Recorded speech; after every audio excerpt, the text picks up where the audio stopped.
Hey YouTube, welcome to the video version of the Realignment podcast. Today I'm speaking with Dr. David McCormick, a 2022 Republican candidate for the Pennsylvania Senate. He also is the former CEO of Bridgewater. He has a new book out. It's called Superpower in Peril, a battle plan to renew America. Hope you all enjoy this conversation. David McCormick, welcome to the Realignment. Hey, great to be with you. Thank you. Yeah, it's really great to speak with you. So I want to be very precise with these first few directionally personal questions because I know the audience is going to want to know. I'd love to hear how you conceive of yourself as an individual, as a guest on this podcast, as an author after running for office, because I want to make really clear. I'd be interviewing you for this book, even if you hadn't run for Senate. You've got a really interesting background. I think you're an important voice. We're going to be hearing from you in the future regardless. So I just want to make clear to the audience, this just isn't a politician interview. But that got me thinking as I was writing that question, how do you conceive of yourself? Are you a politician forever now? Well, I don't even conceive of myself as a politician now. I conceive of myself as someone who, really has lived the American dream, just been the most blessed person. William F. Buckley had this great line about citizenship is a combination of privilege and responsibility. So I have felt the privilege of being an American and growing up in a small town of Pennsylvania, serving in our great military, having the opportunity to run a couple companies and then serving at the highest levels of government. All those things happen, hard work and all that stuff, but just only in America. And my wife has an even more wonderful story as an immigrant from Cairo, Egypt. So America's incredible. We've been privileged, but it's also in crisis. And we're at a real inflection point. And that's where the responsibility part comes in, where we all have a responsibility. And I feel like as someone who's been as blessed as I have been and have had these incredible experiences, a call to serve. And a call to serve may be elected office. It may be other things, but I feel a call to serve. So I really see myself as someone who's been blessed as an American, as a patriot, and as a leader across the different parts of business and government, and hope to be able to bring those leadership experiences and skills to serve our country. Yeah. And just knowing the Realignment audience's demographics, I know there are a lot of people who would consider themselves, their arrogance aside, 20 or 30 something versions of yourself, whether it's the West Point part, whether it's the academic background, the Wall Street focus, et cetera, et cetera, et cetera. So I think what they're going to be curious about is you started this project, writing this book, before you were running for Senate, before that was even on the table. To what degree does entering in politics really strain your ability to actually just sit down and say, okay, here's the actual set of problems. Here's how I would actually conceive of it. That's maybe you in 2020. But if you're running in 2022, you have to start thinking, okay, I may be obsessed with this very niche thing that I swear to God is so important, but no one actually cares. So I'm going to talk about that less. Talk about that part. Because I think that's what I would just struggle with conceptually. I actually think it's the reverse, in the sense that I think running for office gave so much credibility, and in some cases challenge to my preconceived notions about where things were as a country and what the challenges were. And the thing that, it's really easy to sit, read journals or read, the newspaper or whatever particular thing each of us reads. We all have our reading now that's based on, in some ways, reinforcing the concepts we already have. And then you get out there on the campaign trail. And the thing that just I could not get over is how angry people were, how angry they are about the direction of the country. And, this is not something you hear if you're on the Acela corridor between Washington and New York. And I'm not angry, in the sense that I feel like I've been blessed, and I grew up in this small town that has really struggled in many ways with what's happened over the last 30 or 40 years. I left, 40 years ago from my hometown. I've been back to Pennsylvania many times since, but they're angry because real income has been flat for the last few decades. If you held assets in the last 10 years, it's been the best 10 years in the history of the last 100 years for assets. don't let people believe that they were super smart and that's why they got richer. No, they got richer because everybody got richer who had something. And if you didn't have something, you didn't get richer. And they're angry because there's been 20 years of war, and they paid disproportionately. It's their kids mostly. It's not the kids from urban centers. It's not the kids that go to private schools. And they're angry because fentanyl. People talk about the border like it's a conceptual problem, the sovereignty and things like that. No, fentanyl is showing up in Pennsylvania. We lost 5,000 people last year because of fentanyl, the fentanyl crisis, and that doesn't even counter the people that are addicted and in rehabilitation and so forth. So they're angry because of inflation, which stings us all. But if you're on fixed income or just making ends meet, and you now cost $100 to fill your truck a week, and you can't do that, I mean, that is why they're angry. And so to have these policy ideas, to have principles around free markets and capitalism and individual liberty, and to understand the conception of America and how it's the most exceptional country in the world, and to have a deep-seated set of convictions about that, and then to be able to match those with the experience of meeting people on the ground and understanding how their American dream is playing out or not playing out was just incredible. And it forced me. I had already started writing the book a couple of years into my decision to run with the help of my great colleague James Cunningham. But boy, it allowed me to step back and say, okay, what am I missing? It allowed me to bring in these individual stories into the book, which I hopefully makes it more interesting and accessible to people. And so it's the opposite, I think. It's the reconciliation. I'll make one final point, which is what the book tries to do is stay grounded in conservative principles, the things that I hold dear, but also embrace certain aspects of the populist pulse that we've experienced over the last decade or so that was represented in 2016, because it's based on a genuine set of experiences about how America is working or not working for part of our population. So I try to do that in a very intellectually honest way and say, okay, what would Milton Friedman say about what I'm proposing? And then I try to take on that argument. I try to hit the issue of the border in a very forthright way based on what I experienced visiting the border, but also talk about immigration within the context of what's made America great. And so for me, I don't know if this is politically viable, this book, but it certainly represents what I understand and believe based on a lifetime of experiences, but also the last year or so. There's a follow-up, which I have to ask. Were there any ideas that did not survive? I don't want to say first contact with the enemy, because that suggests the voters are the enemy. But were there any ideas or like areas of focus that, let's say, 2020 David was just like very, very deeply interested in? And when you actually once again, go on the trail, hit the anger, take the temperature of the country, you were just like, maybe we leave that in the cutting room. Well, more degrees of emphasis than a change in beliefs. So let me give you an example of that. So, we have these conceptual conversations about opioids and fentanyl, that as an example. So yes, that's a problem. Then you start to talk to people, and she started talking about her nephew that was lost due to fentanyl.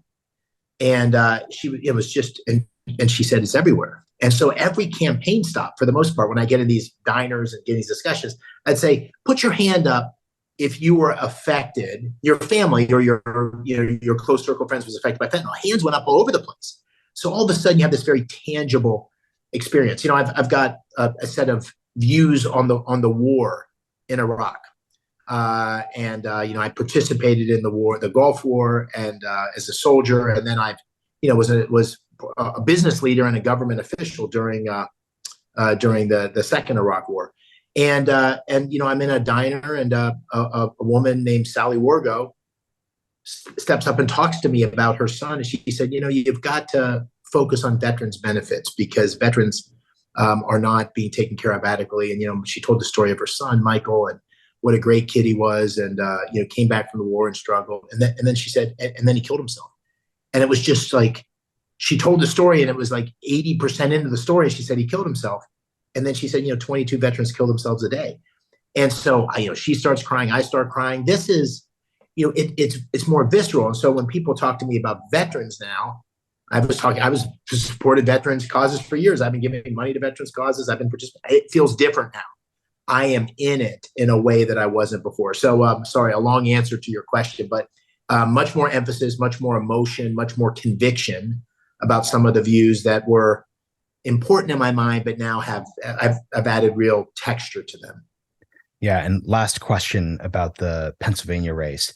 I'm really interested by your point around anger, because the race for you obviously ended with the 2022 Republican primary in Pennsylvania. But I think that gets at the difficulty the Republican Party faced in November 2022, in the sense that that anger that was deeply present, where you see that populist end of the stick being most engaged, being most relevant, especially in swing states like Pennsylvania, it just did not translate as well into the general. Yeah. There's a gap between the anger that the populist base of the GOP feels in those primaries and just like your average politically disinterested swing voter who's up for grabs in 5, 6, 7, or 8 states that mattered in 22 and are going to matter in 2024. So as someone who was actually separated from that general election, talk with me about how you can kind of merge the conservative principles, which I think would appeal to a Pennsylvania suburban voter who voted for Reagan in the 80s, but would definitely not as much appeal on that voter isn't looking as angry. Like, that's the difficulty.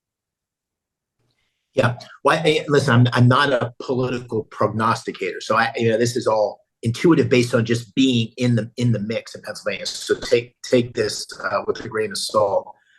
And it's a theory, but what I believe is, first of all, you have to, and I got better at this during the campaign, man, you got to embrace that anger. You got to understand there's merit to the anger. This isn't a bunch of people don't understand. No, we don't understand. We who have been the beneficiaries of the American dream, we don't understand what's going on here. And so, first of all, you got to embrace that anger in a genuine, authentic way. I thought I understood it. I understand it a heck of a lot better now. And so that's point one. You can't wave your hand and say, "Oh, those people don't understand." And that's what's happening. There's a whole elite universe of people that have been the beneficiaries of America, that are in positions of power, that don't get it. So number one, you got to embrace it. But here's the the counterintuitive thing. You then have to run, in my opinion, and this is what I tried to do, and this is what the book is all about. The book is about the future. You have to look toward the future. You can't look backwards. It's not about grievance.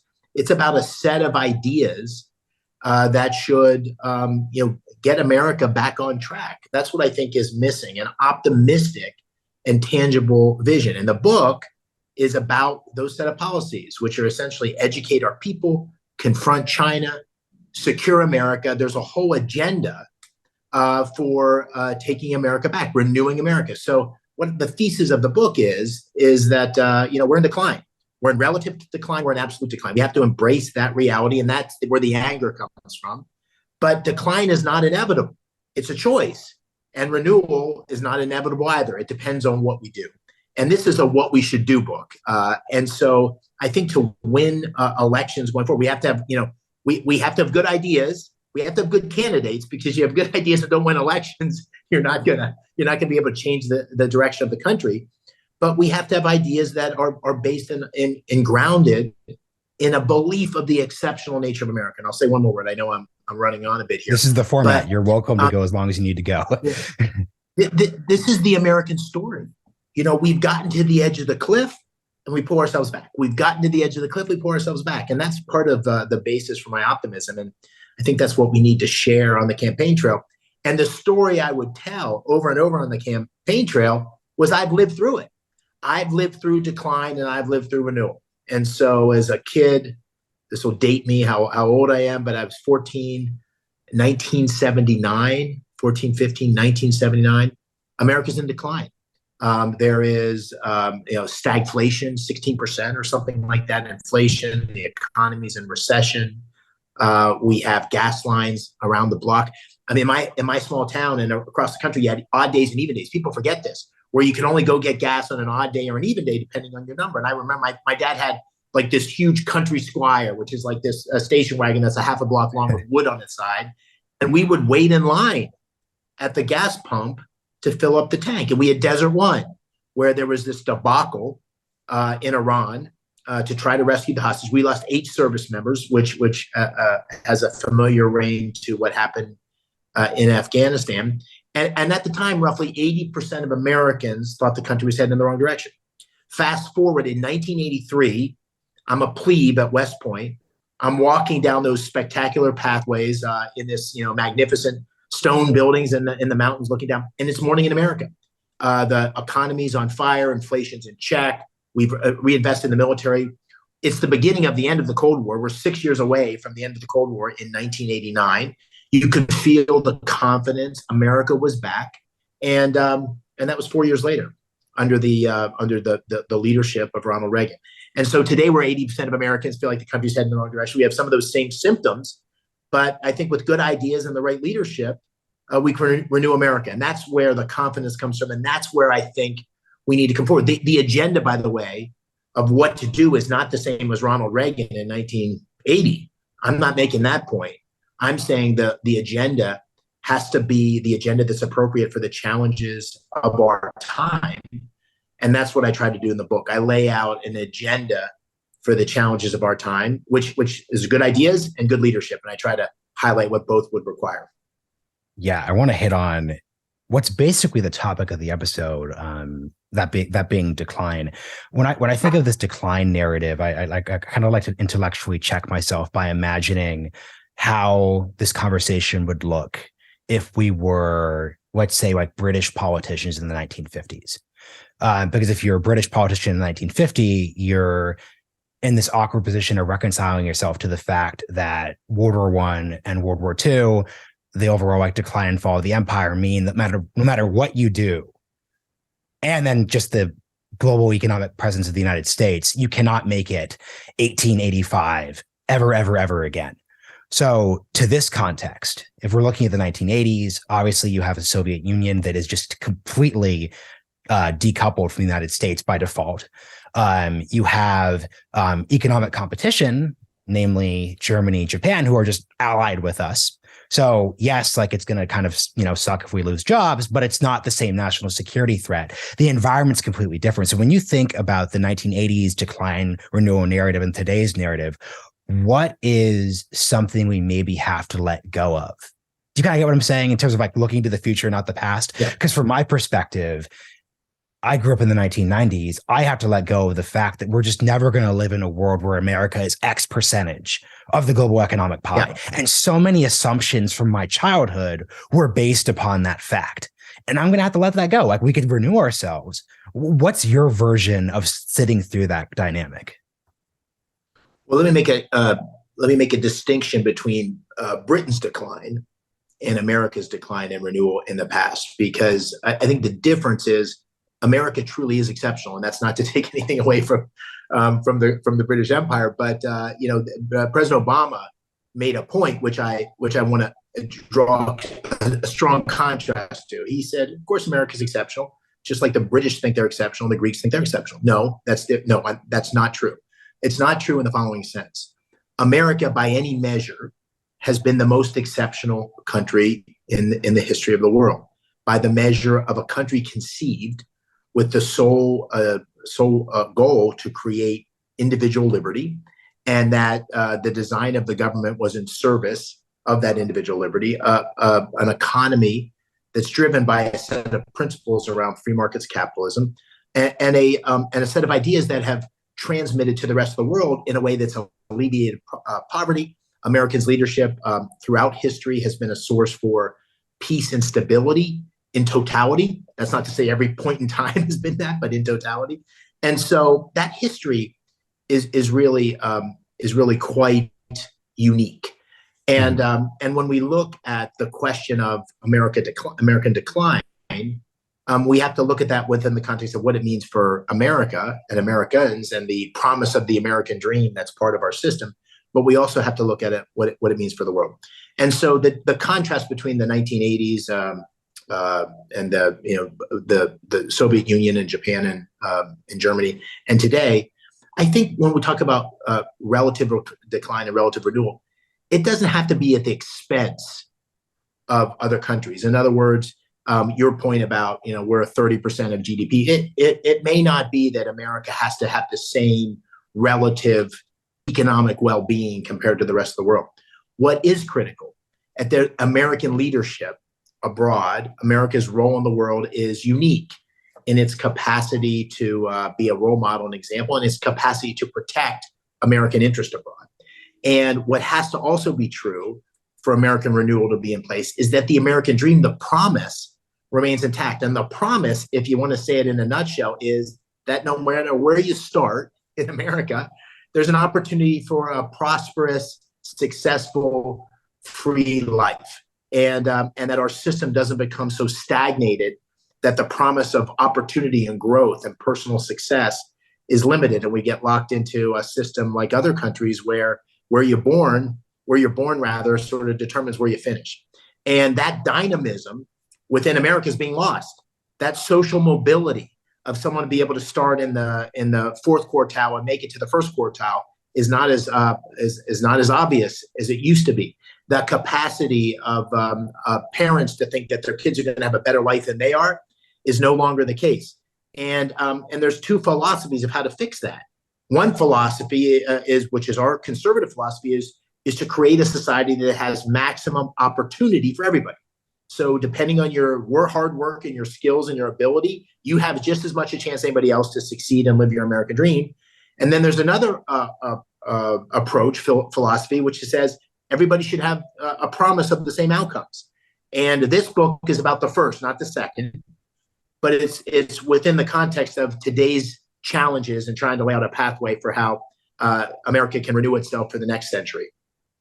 So here's the question. I like the way you set that up with the contrasting visions of the renewing the American dream. I think to put on my progressive left-leaning listener hat here, I think the progressives would say, we agree with you. Our solutions to addressing the situation you're describing are some form of universal health care, because this is this like massive constraint upon like entrepreneurship and like everyday experiences. It's this huge cost people experience.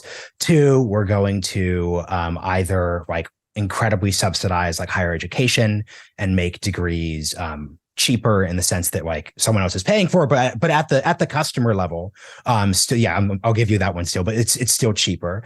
We'll offer student loan forgiveness so that people who like want to actually buy a house aren't paying student loans.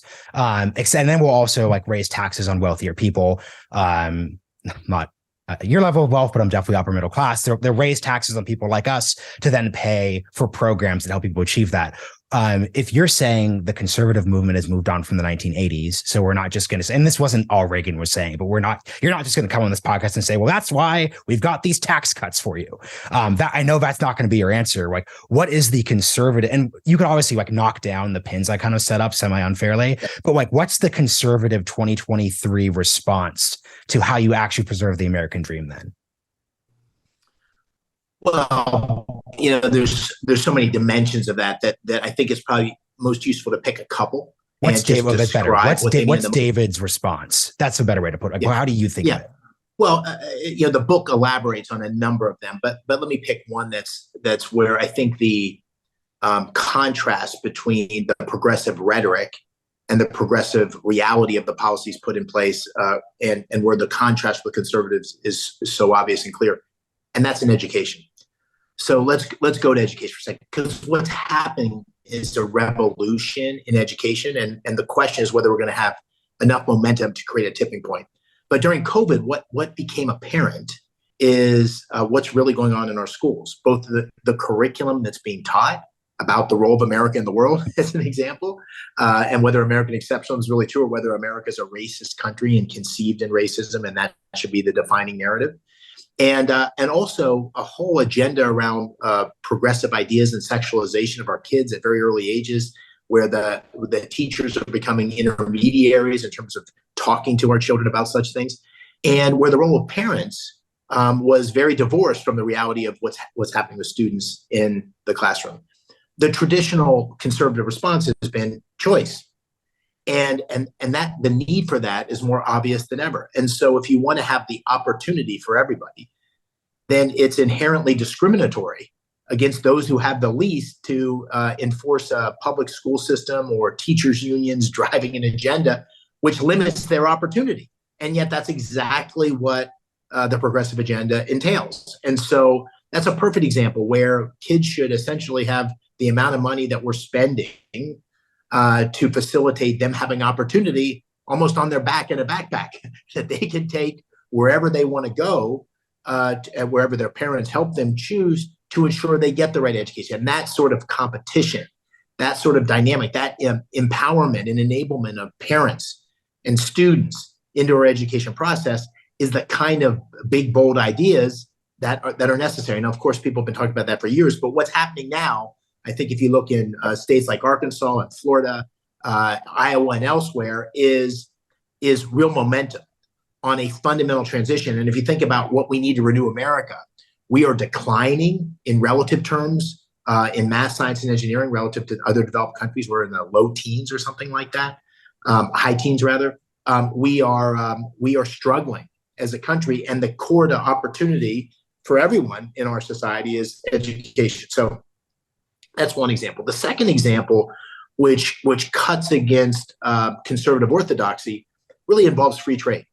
And what's become apparent is that the free trade orthodoxy, which has really driven the Republican Party, missed a lot.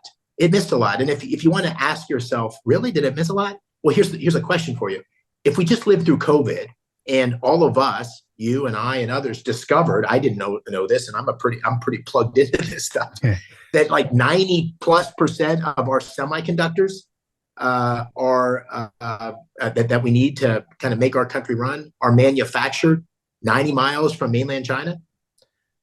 Did we know that our pharmaceutical supply chain is dependent on China and other countries which we may not have trust that in times of duress that we'll get what we need? So the free trade orthodoxy has gone, put aside for a second that it gutted these communities, which is the typical response, but it was just dumb. It was dumb strategically. It was dumb that we, over time, in pursuit of open-ended globalization, let me call it that way, lost key strategic capabilities that are necessary for our economic and well-being and our national security. So we need to go through a process where we revisit what we mean by free trade.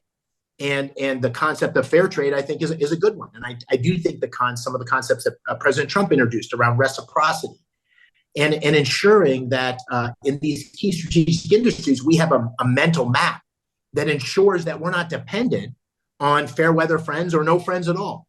And so that has all sorts of economic consequences. It in some cases raises prices. In some cases, it creates jobs, which is a terrific benefit. And it's all part of an evolving economic policy that would be different than I think what many conservatives and Republicans would have talked about 10 or 20 years ago. And I try to take that on in the book. I don't, the thing with a book, one of the things you learn as a CEO is that there's a lot of problems you got to fix, but you can't fix them all. So you got to pick the ones that are going to drive the biggest change in outcomes. And so that's what I try to do with the book. I try to do that with the chapters around a talent and the war for talent and what we need to do to succeed. I try to do that with technology leadership, try to do that with big data. I try to do that with the kind of leadership we need. And so the book's somewhat prescriptive in the areas that I think are necessary to renew America. Yeah. So 3 follow-ups. I will go back to your candidacy. I'm curious then, if you're having to pick and choose which policies, you're obviously having to pick and choose what position you place yourself in. So given the agenda you just articulated, and given how actually your rhetoric around education, the talk around like talent development, even the semiconductor manufacturing, because, I'm in Texas, there's a lot of like state-based like action going on here. It actually seems like there's a world where as governor, you could have pursued that agenda. So how did you like decide between, let's take out like the viability. How would you sort through whether a governor or a senator or a member of Congress would be best suited of addressing those issue sets that you've identified? Well, in my particular case, the motivation to run was not something I ever honestly. I mean, I thought earlier in my life that I was going to run for office in Pennsylvania, but when I had moved and run Bridgewater, I honestly thought that was, that chapter was past me. And I thought that I thought that I'd try to serve in other ways. And what happened was the Senate seat opened. A number of people approached me on it, and I thought about it, but had to basically just demurred and thought it wasn't the right move. And then Afghanistan happened, and Afghanistan to me was it was such an example of decline in competence, decline in America's leadership in the world.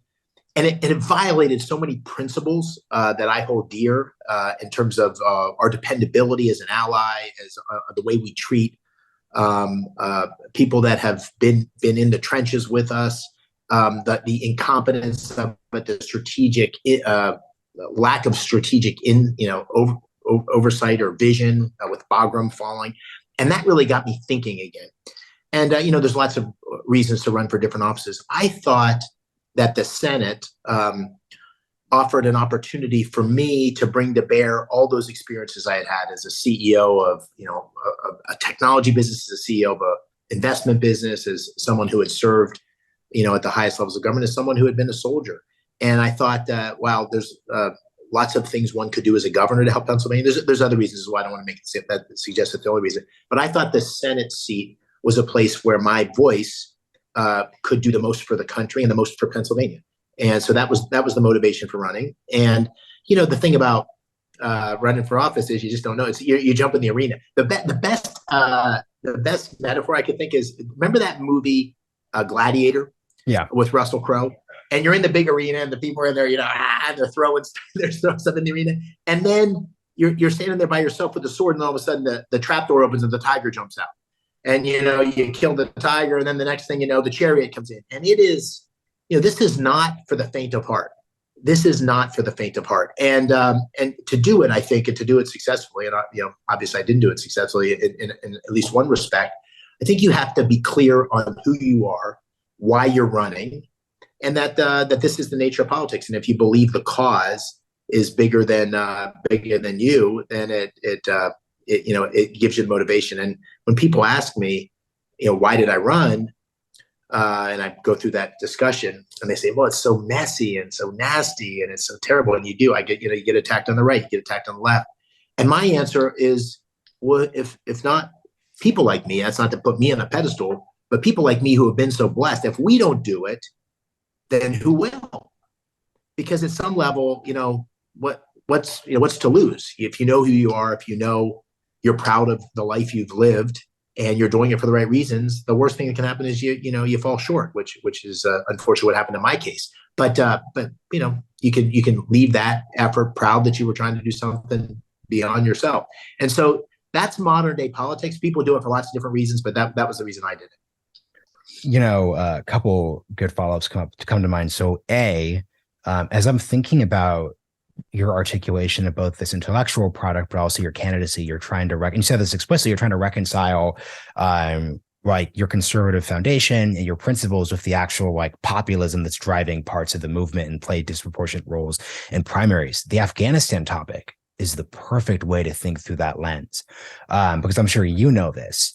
A lot of the populist end of the GOP found itself in a difficult position regarding like the withdrawal from Afghanistan, but especially the withdrawal from Kabul, specifically in the sense that a lot of them spent 4 to 5 years talking about forever wars.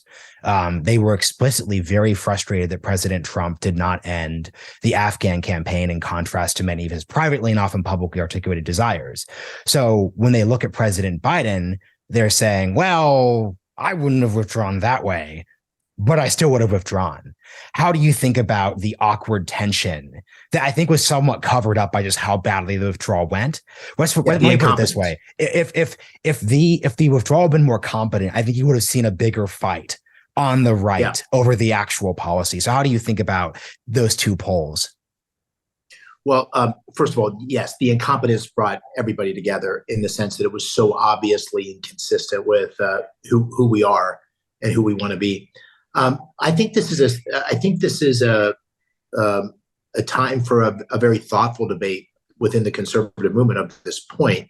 And Ukraine is another perfect example of this debate playing out. And I can just tell you what I think about it, but I think it's the motivation behind those who say We should be careful of forever wars. We should focus on our efforts at home. That we've spent decades of treasure and American leadership and credibility in the world with. They have a point that's grounded in the fact that we have overextended ourselves in some ways. There has been a lack of strategic vision in terms of bringing the conflict in Iraq and Afghanistan to a close. It has gone on forever. American lives were being lost without a clear articulation to the families and to Americans why that was the case.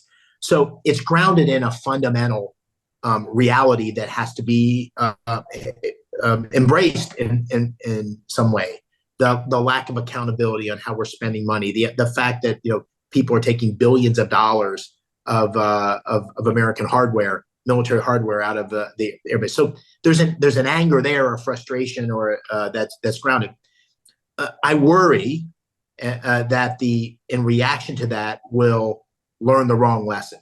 And so American leadership in the world, I think, is critical to protecting American interests. Ukraine's the perfect example, where my opinion on Ukraine is that we should be forcefully supporting the Ukrainians in their bid to ensure their continued freedom. Putin is the obvious aggressor in this case, and is crossing lines that threaten not only the stability of Europe, but the stability of America. This is a potent aggressor, and it's very tied in. How we respond to this is very tied in to what happens with China, which everybody agrees, I think, in the Republican Party and across the aisle, it poses the largest existential threat. So I think we need to look through, and the language gets, I think we need to look through the prism of American interest. What is America, and in Ukraine, America's interest are to promote the Ukrainians in support of their conflict with Russia. To do that in a way that has accountability, do that in a way that American troops will get drawn in, but to do that forcefully. And I think the Biden administration has been very ham-handed and slow. Ham-handed from the beginning, in the sense that I think the mixed messages on Nord Stream 2 and elsewhere encourage Putin. Afghanistan certainly encouraged Putin, and then very slow to be responsive to give the Ukrainians what they need. So that's the debate I think we should have. And I think you gotta embrace things like, okay, there has not been accountability. There's not been clarity of vision. What are American interests? I think there's a rub, and I can tell you where I lean on this. There's a rub where people say we should support liberty and freedom everywhere. Well, yes, we because as the leader in the world for those issues, we should support those. But we shouldn't.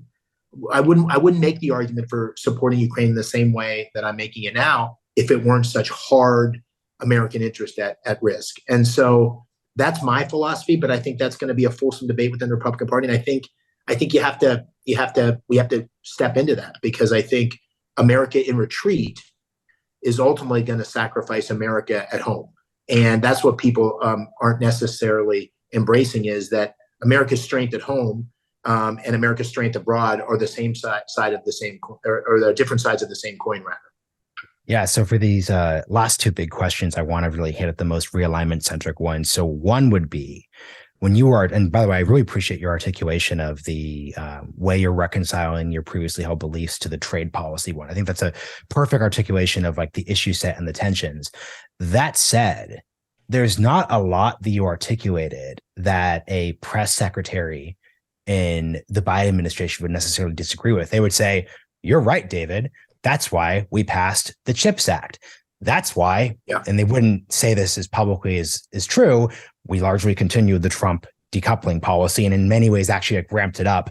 I know you disagree with, I think, that press secretary TLDR articulation. So where would you say is the gap between, let's say, the shared bipartisan rhetorical consensus on decoupling, China competition, and manufacturing via the CHIPS Act, which I suspect you wouldn't have voted for, and where you actually are today?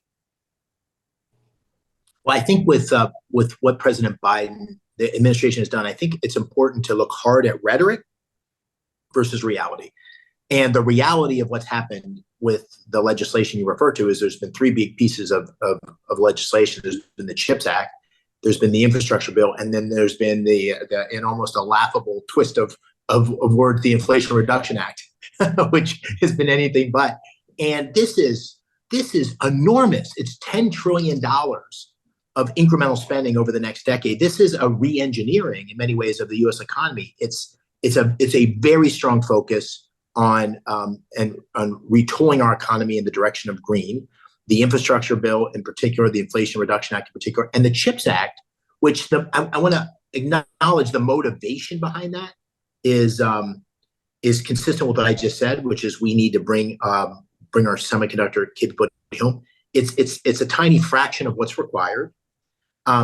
It doesn't incorporate free market principles at all. If you go to the book and my technology chapter, I'm talking about the way this is traditional industrial policy. I'm talking about the way that we need to bring private sector capital into these industries that are of key strategic advantage. And then finally, which was really disappointing, we now see that the implementation of the CHIPS Act has also come with all sorts of progressive agenda items that have been required of the companies that are receiving government support. Everything from childcare to DE&I principles and so forth. So the Democrats have looked for an opportunity to drive a progressive agenda through all that spending. That spending has huge implications for our economy. It's feeding the inflation challenge we have today.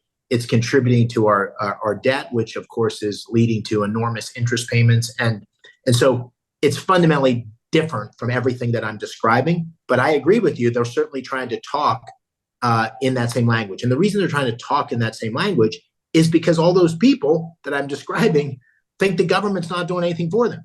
And I feel quite confident that the policies that are being recommended are going to leave many of those people that are very frustrated and left behind, wanting, because they don't address some of the fundamental issues that I try to outline in the book. So just a quick follow-up here. I'm curious about, because I like the areas where there's tension between populism and conservative principles. Let's put aside the DEI mandates, because I doubt there's any tension there from the populist or the more principled traditionalist end. The mandated childcare, I've definitely seen folks who identify as being very new right populist just say yeah, actually I have no problem with the government. If the government's going to spend money on something, companies should actually make themselves more family friendly so that there could be childcare. We have a conservative social vision of what a healthy society looks like. And actually, there's no actually philosophical problem with that in the category of family policy. So I'm just curious how you think about that tension. Well, it's listen, it's kind of like big government social conservatism is how they would probably articulate it in private.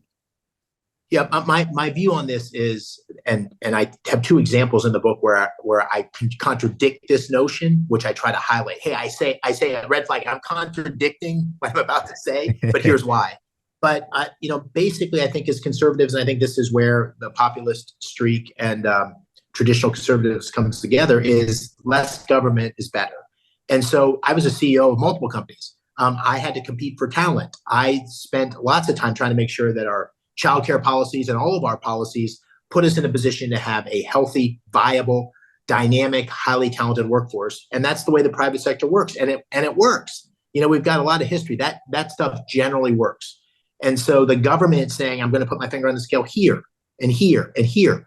There may be some places the government needs to do that, but boy, you better be careful, because it's a slippery slope. And every problem in our society, take schools as an example. Really, who do you want talking to your children about sex, particularly at a young age? You want the schools talking about it or teachers? This is the same way with all of the, or not all of these, but many of these social policies. So I think less is more, should be very, very restricted and constrained about where the government's going to put its finger on the scale. And I think we have an example with the CHIPS Act where that's, and by the way, those rules came out after the fact. So it's a perfect example of a bipartisan bill that's passed with a set of underlying principles, some of which were favorable to what I'm saying. And then on top of it, a new set of rules and regulations that are driving a progressive agenda. Yeah. And to get to the closing question and to mix the metaphor a lot, what's addressed just like the elephant in the room of American politics, which is just China policy. I think the thing that is just clear in this conversation, and basically anytime you speak with anybody, left, right, and center, is the China issue is just always in the background of every single talking point. Not even talking point or disparaging. It's just the underlying foundation. Close on China. moving Yeah. forward, not relitigating decisions that were made in the 2000s. But actually, you know what? I'm gonna totally switch my question up. You actually were in government during the 2000s in terms of the Treasury Department, the Department of Commerce. Whenever I talk with people about the China issue, we basically just do this hand wavy. They were wrong in the 2000s. Now we've learned the lesson. Here's how I'll ask you the China question. You're thinking of China in the 2000s. You're thinking of China now. Where do you see the biggest shifts in your mentality and approach? And how does that shape how you're thinking of moving forward in the future? Well, there were early signs. I talk about this in the book, but I was in charge of the technology portfolio at Commerce. I was the Undersecretary of Export Administration, and there were obvious. The Chinese were very aggressive with technology thievery, intellectual property theft. They were very aggressive with export controls. They wanted domestic industries in the United States to come to China so those industries could be established, whether it's avionics or creating plane manufacturing and so forth. And so it was a problem. There was an obvious orchestrated whole of nation strategy of the Chinese at that time to become, what now I think is the best way to say is a techno-authoritarian state. There was this vision that some had in the government of, they would embrace capitalism over time. That would be softening to their human rights agenda and to the way they dealt with people, and that that has not proved to be true at all. But what I say in the book is there were not early signs, there were signs, and I tried to call that out. I wrote a bunch of op-eds and so forth. But what's happened is far worse, I think, than even those who were skeptics at the time would have imagined, because China's ability to create a technology juggernaut that puts a real risk not only to the economic interests of the United States, but the national security interests of the United States is surpassed, I think, what even the worst fears might have been. The best example of that is just in the Wall Street Journal in the last couple of weeks, there was this report that came out of an Australian think tank that said 37 of the 44 most significant technologies at the intersection of national security and economic well-being, satellites and artificial intelligence and quantum science and robotics, we're in a leadership position with the Chinese. That's not an accident. China has a plan for global supremacy. And the question I ask in the book is what's ours? So the reality is worse than we thought. One of the things that's a key attribute that I don't think anybody really foresaw was the rise of Xi. Xi has taken what was already a very aggressive trajectory towards leadership and a challenge to America, and put it on turbocharge. And so the reign of Xi has also made the situation much more worrisome. Now, what do I think we should do? Well, I want to separate two things. I think the rhetoric, in some ways, is necessary to make sure people understand the severity. So I try to be very direct in the book about how serious a threat this is. But I think this is a little bit like the thing I learned in the Army. The toughest guys, toughest people, but it was guys at that point. I served in all-male units, were the ones who were just quiet and just in the gym and on the shooting range and just tough and ready. And that's what I think we need to be, is tough and ready. And so what I try to outline in the book is a two-pronged approach. First of all, we need to be muscle building. We need to be in the gym, right? We need to get our education system fixed. We need to have a technology strategy. We need to get our data strategy. That's mostly independent of what China or anybody else does. That is in our hands. And then the second thing we need to do is have a whole of nation strategy, as I describe it, a coherent, integrated strategy for dealing with China. And decoupling, yes, is a part of that. And I try to lay out what that might look like. But so is holding China accountable. When you say there's a consensus, I don't think there's a consensus on how the Democrats and Republicans look at how we've handled Wuhan and COVID.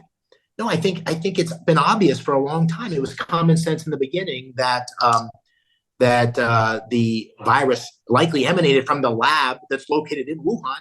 And yet it's just now that we're actually having a conversation about it, when Republicans were trying for a long time to hold China accountable for that.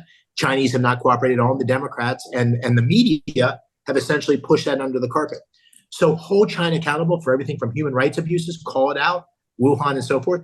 We need to have a strategy with our allies that's a comprehensive strategy for how we deal with technology and technology leadership beyond the Five Eyes, Japan and elsewhere. We don't have that today. And we need to have a set of guidelines for how we think about outbound investment. So I'm not suggesting we sever our economic relationships with China tomorrow, but it is unacceptable. And this is someone who was in the investment industry. It is absolutely unacceptable that we have Silicon Valley venture capital firms that are investing in artificial intelligence companies that work with the PLA, the Chinese military, the Chinese Communist Party. It's unacceptable. It makes no sense. And yet there's been no constraints on that. They should have the common sense not to be doing it, but the government should play a role in restricting that, almost like an outbound CFIUS, which I'm sure you're aware of what that is. But we have a process for reviewing inbound investment. We need to have a process for reviewing and constraining outbound investment. So that's what I'd like to see. I'd like to see that kind of plan. And it's easy to go on TV and beat your chest, but it's hard to put together a coherent policy that is with the sole goal of advantaging the United States. And every aspect of that policy should be thought of in the terms of what's best for the United States. And we're going to have to gore some long-held assumptions about business and trade to do that, but we shouldn't do that mindlessly.